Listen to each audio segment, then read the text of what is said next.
नमस्कार, कैसे आप सब? आशा करता हूँ आप सभी बहुत अच्छे होंगे।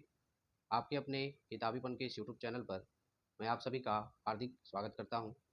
आज के हमारे इस वीडियो में हम कीटनाशक दवाइयाँ खरीदते समय ध्यान देने वाली मुख्य बातों के बारे में आपके साथ जानकारी साझा करने वाले हैं कि हमें कीटनाशकों को खरीदते समय कौन-कौन सी बातों का ध्यान रखना चाहिए, जिससे कि हम एक सही कीटनाशक खरीद सकें और हमारा जो पैसा है वह सही जगह पर खर्च हो सके। तो चलिए आज का यह महत्वपूर्ण वीडियो शुरू करते हैं और जानते हैं कि सही कीटनाशक खरीदने से पहले हमें किन-किन बातों का ध्यान रखना चाहिए। इसके अंतर्गत सर्वप्रथम है, हमेशा प्रमाणित कंपनी में निर्मित व प्रमाणित संस्था या दुकानों से ही दवाइयाँ खरीदें। जहाँ से भी आप दवाइयाँ खरीदते हैं, पहले यह सुनिश्चित कर लें कि जो भी दवाइयाँ आप खरीदने वाले हैं, वह सरकार द्वारा प्रमाणित कंपनियों में निर्मित की गई है तथा सरकार द्वारा पंजीकृत संस्थाओं के द्वारा वो बेची जा रही है। ओके। अगला है, दवाइयाँ खरीदने से पूर्व यह सुनिश्चित अवश्य कर लें कि वह कौन-कौन से कीटों के रोकथाम के लिए कारगर है। जो भी दवाइयाँ आप खरीदने जा रहे हैं, उसके बारे में पहले आप खुद आश्वस्त हो जाएँ, यह सुनिश्चित कर लें कि जो कीटनाशक दवाई आप खरीदने वाले हैं, वह कौन-कौन से कीटों के नियंत्रण के लिए कारगर है या कौन-कौन से कीटों के नियंत्रण के लिए उनका इस्तेमाल होता है। ओके। अगला है आपका, दवाइयों के अंदर मौजूद रासायनिक घटक के बारे में अवश्य जानें। जो कीटनाशक दवाइयाँ होती हैं, उनमें कोई ना कोई एक रासायनिक घटक या 2 रासायनिक घटक मौजूद होते हैं। तो उनके बारे में आपको सामान्य जानकारी होनी चाहिए कि वह रासायनिक घटक या केमिकल इंग्रेडिएंट्स कौन से कीटों के नियंत्रण में उपयोग होता है या कौन से कीटों के रोकथाम के लिए उनका इस्तेमाल किया जाता है। इसलिए जो भी दवाई आप लें, उसके अंदर कौन से रासायनिक घटक मौजूद है, इसके बारे में अवश्य जान लें। अगला है, खरीदने से पूर्व दवाइयों की एक्सपायरी दिनांक अवश्य जांच लें। अब अक्सर क्या होता है, हम जब दुकानों में दवाइयाँ खरीदने जाते हैं, तो कई बार हड़बड़ी में हम दवाइयों का एक्सपायरी डेट नहीं चेक कर पाते। ठीक है? तो दवाइयों को खरीदने से पहले दवाइयों का एक्सपायरी डेट या एक्सपायरी दिनांक चेक करना अत्यंत आवश्यक होता है, क्योंकि एक्सपायरी डेट के बाद दवाइयों के अंदर मौजूद जो रासायनिक घटक है, उनकी जो गुणवत्ता है वो काफ़ी कम हो जाता है। या एक तरीके से कहें कि वह दवाई आपकी खराब हो चुकी है, यदि आप उसका इस्तेमाल कर रहे हैं एक्सपायरी डेट के बाद भी, तो उसका जो असर है आपके फसल में जो कीट लगे हुए हैं, उनके ऊपर दिखाई नहीं देगा। या एक तरीके से कहें तो कीटों का नियंत्रण जो है उस दवाई से संभव नहीं हो पाएगा। ठीक है? अगला है आपका, कीटनाशक दवाइयों के पैकेट में मौजूद नीला, हरा, पीला एवं लाल लेबल को अवश्य ध्यान में रखें। ये लेबल कीटनाशक में मौजूद विषैलेपन की प्रकृति को दर्शाता है। अब जो भी कीटनाशक का डिब्बा हो या दवाई हो, उसमें यदि आप ध्यान से देखें तो आपको नीला, हरा, पीला और लाल रंग का लेबल दिखाई देता है। ठीक है? एक डिब्बे में हो सकता है नीले रंग का लेबल हो, दूसरे में पीले रंग का होगा, तीसरे में लाल रंग का हो सकता है और चौथे में हरा रंग का भी हो सकता है। ठीक है? तो एक डिब्बे में केवल एक ही रंग का लेबल लगा होगा। ठीक है? तो ये जो लेबल लगे होते हैं नीला, हरा, पीला एवं लाल, ये आपके उस कीटनाशक दवाई के अंदर कितना विषैलापन है उसको दर्शाता है। ठीक है? जैसे नीले डिब्बे की बात करें या नीले लेवल की बात करें, तो उसमें जो विषैलापन है रसायन का, वो अपेक्षाकृत कम होता है।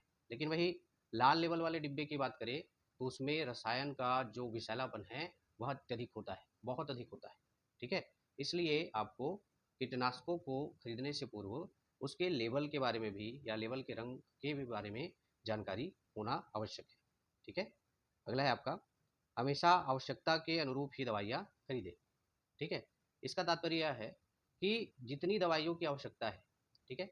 मान लीजिए आपके खेत में तना छेदक कीट का प्रकोप है, ठीक है? तो उसके लिए जितनी दवाइयों की आवश्यकता है, मान लीजिए एक दवाई की आवश्यकता है, तो केवल आप एक ही दवाई खरीदें और उसका इस्तेमाल जो है अपने खेतों में करें। क्योंकि ये जो कीटनाशक होते हैं, वो रासायनिक दवाइयाँ होती हैं, ठीक है? तो इनका कहीं न कहीं रसायन का जो असर है, केमिकल का जो असर है, वो पौधे पर रह जाता है, ठीक है? तो जितनी आवश्यक हो, उतनी ही दवाइयाँ आप अपनी फसलों में इस्तेमाल करें। ओके। अगला है आपका, हमेशा वायुरोधी व अच्छी तरह से पैक दवाइयों के डिब्बे और पैकेट ही खरीदें। हमेशा दवाइयाँ खरीदने से पहले यह सुनिश्चित कर लें कि आप जो दवाई ले रहे हैं, आप जो दवाई का डिब्बा या पैकेट खरीद रहे हैं, है ना? वो वायुरोधी हो या एक तरीके से कहें सील बंद हो, ठीक है? उसमें हवा का प्रवेश ना हो, कहीं से डिब्बा टूटा हुआ ना हो या दवाई का पैकेट फटा हुआ ना हो। इस चीज़ का विशेष ध्यान रखें, ठीक है? नहीं तो वो दवाई आपकी खराब हो सकती है। अगला है आपका, संभव हो तो जिस कीट के नियंत्रण के लिए दवाइयाँ खरीदने वाले हैं, उसके नियंत्रण के लिए उपयोग होने वाले सभी कीटनाशकों की पूरी जानकारी एकत्र कर लें। यदि आप लोगों के लिए संभव हो कि जिस भी कीट के नियंत्रण के लिए आप दवाई खरीदने गए हैं मार्केट में, जैसे मैंने अभी पिछले में उदाहरण दिया कि मान लीजिए आपके में तनाछेदक लगा हुआ है, ठीक है? तो उसके लिए यदि आप मार्केट में दवाई खरीदने गए हैं, तो उससे पहले आप जितनी भी मार्केट में तनाछेदक से संबंधित दवाइयाँ हैं, ठीक है? उसकी एक जानकारी या एक लिस्ट एकत्रित कर लें और उसके बारे में अच्छे से जानकारी एकत्र करें, ठीक है? जिससे कि इससे क्या होगा आपका, आपको पता चलेगा कि मार्केट में कौन-कौन सी दवाइयाँ हैं या कौन-कौन से रासायनिक घटक वाली जो दवाइयाँ हैं, वह तनाछेदक के लिए इस्तेमाल में आती है, ठीक है? तो उसमें से सबसे कारगर जो दवाई होगा या सबसे कारगर रासायनिक जो घटक होगा, उस दवाई को आपको मार्केट से खरीद लेना है, ठीक है? इससे आपका नुकसान भी नहीं होगा, ठीक है? और आपको अपने कीट के नियंत्रण के लिए एक अच्छी दवाई मार्केट से मिल जाएगी। क्लियर है? ओके। अगला है आपका, छिड़काव से पूर्व हमेशा सही कीटनाशकों का ही चुनाव करें, जिससे अतिरिक्त खर्च से बचा जा सकता है, ठीक है? तो फसलों में कीटनाशक छिड़काव से पहले, ठीक है, आप खुद से सुनिश्चित कर लें, है ना, कि आप जो कीटनाशक डालने वाले हैं वह बिल्कुल सही कीटनाशक है, जिससे कि आपका जो पैसा उस कीटनाशक में लगा हुआ है उसकी सार्थकता जो है साबित हो सके। या दूसरे शब्दों में कहें तो आपको अतिरिक्त खर्च ना करना पड़े, आप एक ही बार में दवाई डालें और वो दवाई जो है अपना काम करे और आपके फसल में जो भी कीट लगे हुए हैं वो पूर्ण रूप से नष्ट हो जाए, ठीक है? अगला है आपका, इन सभी बातों को ध्यान में रखते हुए पूरी तरह आश्वस्त होने के बाद ही कोई भी दवाइयाँ खरीदें। ये महत्वपूर्ण बिंदु है ना? ये सारी चीज़ें जो मैंने ऊपर आपको अभी बताई, उन सारी चीज़ों के अलावा, ठीक है, जब आप पूर्ण रूप से आश्वस्त हो, आपको लगता है कि नहीं ये दवाई मेरी फसल के लिए ठीक है, तभी आप दवाई वहाँ से खरीदें, ठीक है? पूरी तरीके से जब आश्वस्त हो जाए, तभी आप कोई भी दवाई जो है खरीदें और उसका इस्तेमाल अपनी फसलों में करें, ठीक है? तो ये तो थी कीटनाशक दवाइयाँ खरीदने से पहले हमें किन-किन महत्वपूर्ण बातों का ध्यान रखना चाहिए, उसकी एक छोटी-सी जानकारी। आशा करता हूँ आप लोगों को यह जानकारी अच्छी लगी होगी और ये आप लोगों के लिए फ़ायदेमंद भी होगा, ठीक है? आज के वीडियो में बस इतना ही। यदि आप लोगों को हमारा यह वीडियो पसंद आया हो, तो वीडियो को लाइक और दोस्तों तक शेयर ज़रूर करें और इसी प्रकार के खेती किसानी से जुड़े महत्वपूर्ण जानकारियों एवं खबरों के लिए हमारे चैनल को सब्सक्राइब अवश्य कर लें। ओके, आज के वीडियो में बस इतना ही। मिलते हैं हमारे नेक्स्ट वीडियो में, तब तक के लिए धन्यवाद।